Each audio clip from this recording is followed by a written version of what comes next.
हा टाळ्या वाजवा सगळ्यांनी. हा बर. आणि शुभम कवती कधी म्हणायची? हा संध्याकाळी देवाला दिवा लावला की शुभम कवती म्हणायची. हा चल चल म्हण धनु. हा हा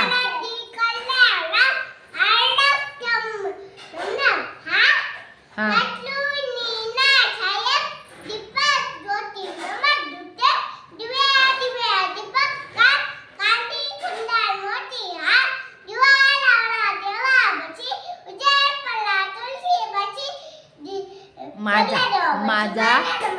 माझा नमस्कार. हा टाळ्या वाजवायच्यासाठी. छान. धनुनं पण छान म्हणलं.